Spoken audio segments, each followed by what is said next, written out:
Et bonjour à toutes et à tous. Nous sommes au château de Mieulan. Nous sommes dans ce magnifique château qui se trouve dans la Combe de Savoie, Saint-Pierre-d'Albigny, où a lieu pendant 5 jours une très très belle fête médiévale. On a en plus ces oiseaux, je ne sais pas si vous les entendez autour de nous. L'endroit est superbe, le château derrière, le château est immense. Et on a une troupe ici qui représente les différents métiers. L'apothicaire, les tireurs à l'arc, on a vu tout à l'heure celui qui fait les bains. On a aussi la cuisine, enfin toutes ces choses-là sont à visiter et sont en démonstration pendant ces 5 jours, donc jusqu'à dimanche soir 18h au château de Mieulan. On y va. Allez, nous sommes maintenant avec Michel qui est une passionnée du Moyen-Âge. Elle exprime à travers les tapisseries. Michel, dites-nous un petit peu ce que vous faites. Alors plus exactement à travers la tapisserie de Bayeux que je reproduis par petits morceaux pendant mon temps libre et quand j'en ai envie. Et tapisserie qui n'est pas une tapisserie mais une broderie. Donc je la fais à l'échelle de la vraie tapisserie de Bayeux qui est exposée à Bayeux, qui a 1000 ans maintenant, qui relate donc l'histoire de Guillaume le Conquérant. Et je me procure les laines, parce que ce n'est pas du coton mais de la laine, à Bayeux. Elles sont aux couleurs de la tapisserie originale. Et je respecte, donc je reproduis le modèle de la tapisserie de départ en quadrillant et en retraçant sur ma toile de lin. Et vous mettez dans un château magnifique, le château de Mieulan, parce que ça vous inspire. Ah ben oui, là c'est un lieu absolument magnifique pour ce genre de manifestation. Il est riche en tout ce château, la vue, l'espace, les petits recoins, le jardin intérieur, les chambres des dames, enfin j'en passe et bien davantage parce que c'est dans le quartier je trouve, enfin dans la région je trouve c'est un des plus beaux châteaux médiévaux. Eh bien Michel, je vous remercie. On va continuer à faire le tour de ce château qui est magnifique. Bonne continuation. Allez, on est maintenant avec Valérie, dit Dame Nature.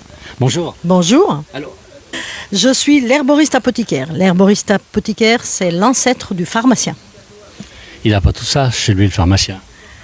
Plus maintenant. Il a tout ça chez lui, le pharmacien, sauf que c'est plus dans des flacons comme on voit, c'est tout dans des petits cachets. Mais il a tout ça. C'est industrialisé. C'est votre métier, apothicaire ou pharmacien? Pas du tout. Moi, je suis cuisinière.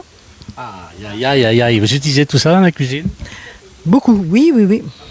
Alors, j'ai des grenouilles et des crapauds. Ça, c'est pour préparer, mais j'ai certains remèdes où j'ai des grenouilles, des serpents, des crapauds, des choses qui rentrent dedans. Je vais les faire sécher et faire rentrer dedans.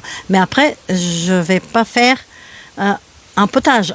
Le pot ou potage, vous allez voir la cuisinière là-bas, elle va vous faire un pot. Allez, on est maintenant avec Joël, avec 2 autres dames. Je ne vais pas demander les prénoms. Aline et Ancoli. Et Joël. Voilà. Alors, c'est vous les cuisinières plutôt. Vous êtes en train de préparer un repas médiéval. Donc, dans le cadre de la fête qui se trouve actuellement au château de Mieulan.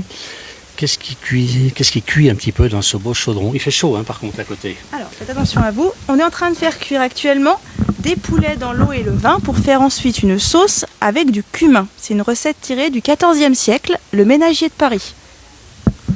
Comment vous appelez ça, l'homme? Le ménagier de Paris. C'est un livre historique, donc c'est un manuscrit qui a été retrouvé vers 1390. Et donc, 1390. C'était une véritable recette de l'époque. Exactement, donc c'est une recette parisienne. Bon, en Savoie.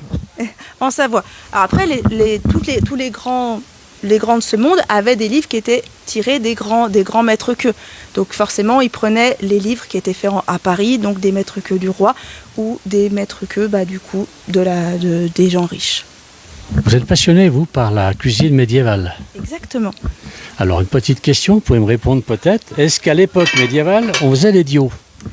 Alors, des dios, non, mais il y avait des saucisses. Mais du coup, pas des saucisses sèches, on pouvait faire des saucisses, mais c'était un petit peu spécial. Pas le dio savoyard, comme le dio savoyard, c'est plus récent. Je voulais juste demander quand j'ai l'impression qu'on va s'enflammer là.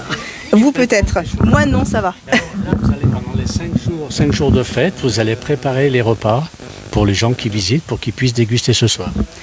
Alors pas pour les gens dégustent. Nous dégustions. Les gens peuvent déguster à la taverne à côté. Ils vont avoir d'autres choses à présenter, qu'on pourrait présenter. C'est juste que je ne peux pas faire le volume dans des gamelles ici. Je ne peux pas faire pour 200 personnes. Avec des gamelles de ce type, je vais faire à manger pour 25 personnes, pas plus. Alors 200, c'est le minimum par jour en plus. Ah oui, du coup, c'est pour ça que je ne peux pas tenir le rythme. À cause de ça, je suis coincée, donc je ne peux pas faire à manger pour tous les visiteurs. Joël, merci beaucoup. Bravo pour ce que vous faites. Il y a des ingrédients qui sont extraordinaires ici. Alors ces trucs un petit peu là, qu'est-ce que c'est ça, ce truc rouge là? Ce truc rouge, ça va être les épices qui ont servi à faire l'hypocrase, donc le vin aux épices qui est vendu actuellement à la taverne.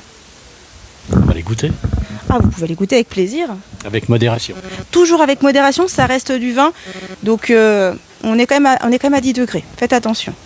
Eh bien écoutez, Joël, merci beaucoup et bonne continuation à vous trois. Bravo pour ce que vous faites.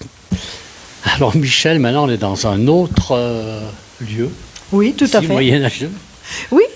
Qu'est-ce qu'on faisait ici? Là, c'est, vous m'avez dit, la sexualité au Moyen-Âge. C'est la sexualité, la contraception. Alors ici, on faisait rien du tout, à moins qu'il y ait un lit, parce que c'était un peu l'arrière d'une maison de passe, quoi, d'une maison de prostituées. Et cet arrière, c'est une prostituée qui avait assez d'argent pour pouvoir avoir une arrière-boutique où elle pouvait vendre des choses. Et c'est quelqu'un qui était protégé par quelqu'un de puissant, parce qu'autrement, j'aurais jamais pu, je finissais sur un bûcher autrement. Ah, ça rigolait pas à l'époque. Alors, explique-moi, là, vous avez beaucoup de produits. Alors, ça servait à quoi, tous ces produits? Alors, ça dépend. Vous aviez des gens qui venaient me voir pour avoir des performances. Donc, j'avais tout plein de produits, mais je leur disais pas du tout ce que c'était, parce que je voulais qu'ils reviennent chez moi. Je voulais pas leur dire, vous faites une infusion de lavande, de sauge, de plusieurs plantes. Toutes les plantes qui sont là, qui permettent d'avoir des performances, c'est des vasodilatateurs.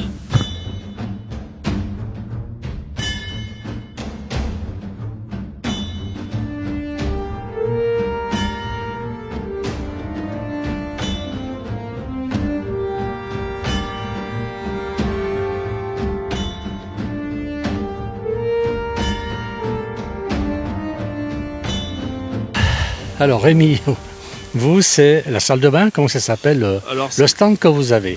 Alors moi, c'est le stand des bains. Par contre, en fait, ici, on appelle ça le stand des bains, mais c'est surtout pour expliquer en fait l'hygiène à l'époque médiévale. C'est-à-dire que à cette époque-là, il y avait différents types d'hygiène, c'est-à-dire que les personnes aisées, les seigneurs ou les bourgeois, avaient leur propre salle de bain avec leur propre baignoire qui ressemblait à celle-ci. C'est-à-dire c'était un peu, c'est du bois, donc c'est du bois comme pour les tonneaux. C'est-à-dire que l'étanchéité se fait grâce à la mise en eau, au gonflement du bois et le cerclage qui est en métal tout autour. Ça, c'était uniquement pour les bourgeois. Pour les personnes plus aisées, ils avaient les estuves, c'est-à-dire les bains publics. Dans la ville, il y avait plusieurs bains publics, un ou plusieurs bains publics. Depuis l'époque romaine déjà. C'est ça. En fait, les estuves est tiré de l'époque romaine.